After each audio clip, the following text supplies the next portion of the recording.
क्या सावित्री, मैंने सुना है कि मालती की बहू ने अपने सास ससुर को घर से निकाल दिया है। अब क्या कहूँ, आजकल की बहुओं का कोई भरोसा नहीं है, कब क्या कर दें। मालती की बहू को देखकर कौन कह सकता था कि वो ऐसी निकलेगी। तू सही कहती है, आजकल की बहुओं को देख मुझे तो बड़ा डर लगता है। कहीं मेरी बहू भी ऐसी निकल गई तो। नहीं, मैं तो गांव की सीधी सादी लड़की से अपने बेटे की शादी करवाऊंगी। इस तरह एक दिन गायत्री अपने बेटे की शादी गांव में रहने वाली मीना नाम की लड़की से करवा देती है।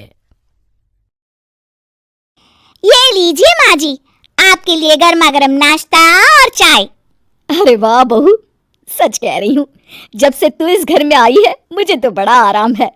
तेरे जैसी बहू तो किस्मत वालों को मिलती है। का माँ जी, अब इतनी भी तारीफ मत करिए ना।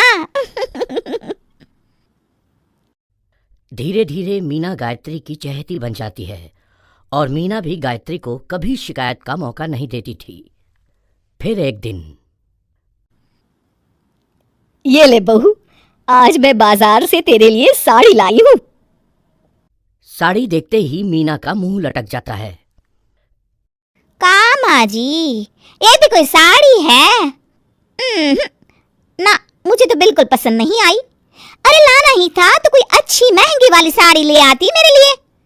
आप तो ये सस्ती साड़ी उठा लाई। मुझे नहीं ना चाहिए आपकी ये साड़ी, आप ही पहनिए इसे। अरे ये क्या बहू, तू तो आजकल कुछ ज्यादा ही नखरे दिखा रही है। मैं इतने प्यार से तेरे लिए साड़ी लेकर आई हूँ और तू है कि उल्टा मुझे ही दो बातें सुना रही है। अरे माँ जी, आप अपने लिए तो बड़ी डिजाइनदार और महंगी महंगी साड़ियाँ खरीदती हैं और मेरे लिए ये सस्ती साड़ी ले आई। आप समझती हैं कि मैं गांव से आई हूँ इसलिए मुझे कुछ नहीं पता। हाँ, अरे कुछ नहीं, तुझे शहर की हवा लग गई है बहू। इस तरह दोनों सास बहू में रोज किसी न किसी बात पर लड़ाइयां शुरू हो जाती थीं। एक दिन गायत्री अपनी कुछ सहेलियों को अपने घर चाय पर बुलाती है। अरे बहू, मेरी सहेलियों के लिए बढ़िया चाय नाश्ता तो बना दे।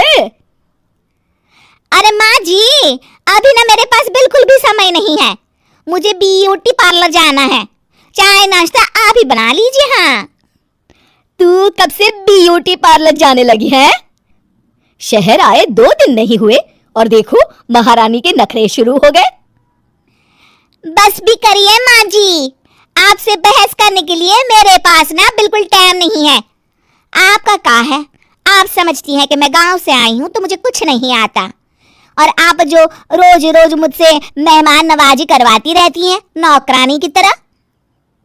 मीना के कमरे में जाते ही, अरे ये क्या गायत्री, तू तो अपनी बहू की बड़ी तारीफ कर रही थी, लेकिन ये तो तुझे कुछ समझती ही नहीं।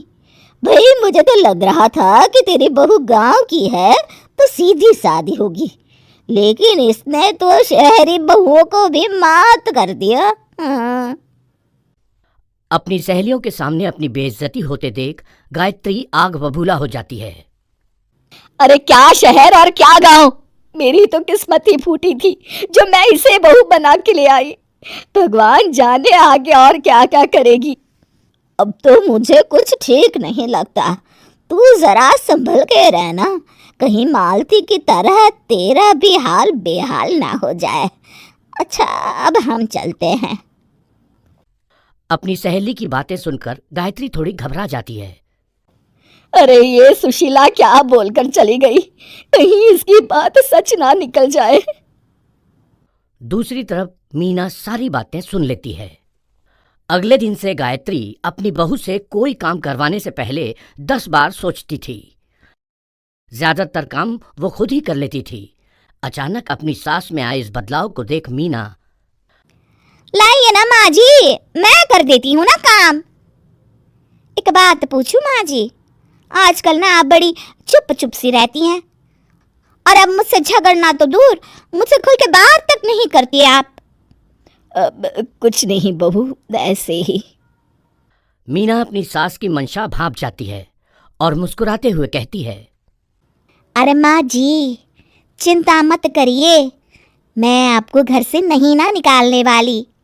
ये डर आप अपने मन से निकाल दीजिए। अरे छोटे मोटे झगड़े तो हर घर में होते रहते हैं, चाहे कुछ भी हो जाए, आप मेरी सासू माँ हो। मैं तो जिंदगी भर आपकी सेवा करूंगी माँ जी। अपनी बहू की बातें सुन गायत्री को एक प्रकार का संतोष होता है और उसकी सारी चिंताएं दूर हो जाती है। गायत्री अपनी बहू को गले लगा लेती है। मुझे माफ कर दे बहू, मैं तुझे गलत समझ बैठी थी। कोई बात नहीं माँ जी, ये ना घर घर की कहानी है। हाँ।